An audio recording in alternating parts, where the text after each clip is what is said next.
pemirsa redaksi Cilik, program informasi unik, menarik, dan mendidik yang menyajikan beragam informasi terkini bersama saya, Gabriel Angelika, dan rekan saya, Emilione. Yuk kita simak informasinya.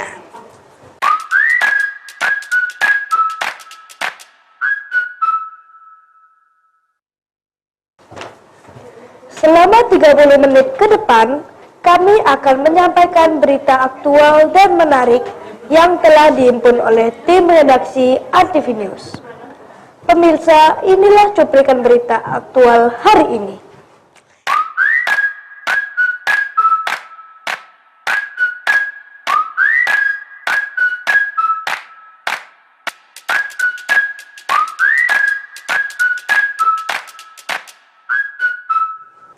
Informasi pertama datang dari sejumlah warga negara asing belajar permainan tradisional anak-anak khas Indonesia di salah satu SMA di Sidoarjo. Mereka berasal dari berbagai negara, diantaranya Yunani, Cina, dan Bangladesh. Selain itu, para warga asing ini ingin mengenal lebih lanjut tentang budaya asli Indonesia.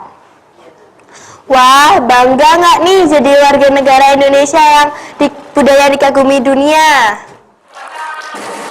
Seperti inilah keseruan kegiatan permainan tradisional khas di Indonesia. Di antaranya ada permainan kempit balon yang dilakukan oleh para kakak-kakak kelas menengah atas di Kecamatan Sidoarjo. Permainan ini dilakukan secara berkelompok. Satu kelompok berisikan 3 orang dan salah satu dari kelompok tersebut terdapat warga negara asing. Ketiga warga negara asing ini diantaranya kakak Jenny Vloge asal Yunani, kakak Sinaung Roy asal China, serta Saili Zarin Tasnim asal Bangladesh. Mereka terlihat sangat serius mempelajari permainan tradisional khas Indonesia ini. Bahkan saat mengikuti kegiatan permainan ini, mereka berusaha menahan bola yang ditaruh di dadanya untuk dibawa keliling sesuai lintasan yang telah disiapkan. Tak hanya itu, mereka juga memasukkan paku ke dalam botol, di mana paku tersebut diikatkan di pinggangnya masing-masing. Namun sebelum paku dimasukkan, mereka harus berputar 5 kali. Selanjutnya menuju ke lokasi botol. Kakak Saili Zarin Tasnim, salah satu warga asing Bangladesh, mengaku senang dan tertarik mengikuti permainan tradisional ini karena baru kali ini dirinya mengikuti kegiatan seperti ini. It was so exciting. I even participated in one of the games. And it was really fun. Beberapa kakak-kakak yang merupakan warga negara asing ini belajar permainan tradisional anak-anak khas Indonesia. Mereka berasal dari berbagai negara, di antaranya Yunani, China, dan Bangladesh. Selain itu, kakak-kakak tersebut ingin mengenal lebih lanjut tentang ragam budaya Indonesia. Agung Dharma, Surabaya TV. Nah, masih seputar budaya Indonesia nih. Puluhan pelajar usia dini hingga remaja dari berbagai daerah di Jawa Timur mengkampanyekan cinta batik Nusantara melalui parade fashion batik.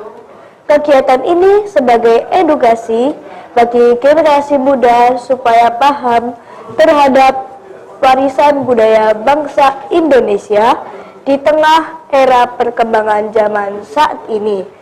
Buat kalian pemirsa di rumah, masih suka nggak nih pakai batik? Pelajar dari berbagai daerah yang ada di Jawa Timur mengkampanyekan cinta batik Nusantara. Mereka terdiri dari pelajar tingkat PAUD, SD, SMP, SMA. Kegiatannya dikemas melalui parade fashion batik ini sebagai upaya edukasi bagi generasi muda, supaya paham terhadap warisan budaya bangsa Indonesia di tengah-tengah era perkembangan zaman saat ini. Terlebih lagi anak muda zaman sekarang lebih menyukai gadget daripada hal-hal budaya masa lalu, seperti batik. Sementara itu dalam kegiatan ini, beragam motif batik pun dari berbagai penjuru daerah di Indonesia ditampilkan oleh para peserta. Ini ikut acara apa, Di? Acara fashion batik. Tujuan kamu ikut acara ini apa? Menambah pengalaman. Selain itu, Melestarikan busana batik. menurut kamu batik itu apa sih? Busana khas Indonesia. Harapan kedepannya yaitu supaya anak-anak kita ini biar lebih mengenal dan lebih mencintai produk Indonesia itu batik. Sementara itu, batik merupakan satu di antara warisan budaya bangsa Indonesia. Bahkan UNESCO yang merupakan organisasi resmi dari PBB mengakui jika batik merupakan bagian dari budaya asli Indonesia. Agung Dharma, Surabaya TV. Berbagai karya desain komunikasi visual dari kakak-kakak SMK PGRI 13 Surabaya dipertontonkan dalam ajang dalam pameran pendidikan SMK pada ajang deklarasi anti anarkis di Polda Jawa Timur. Informasinya akan hadir setelah jeda berikut. Jangan kemana-mana ya, tetap di redaksi Cilik.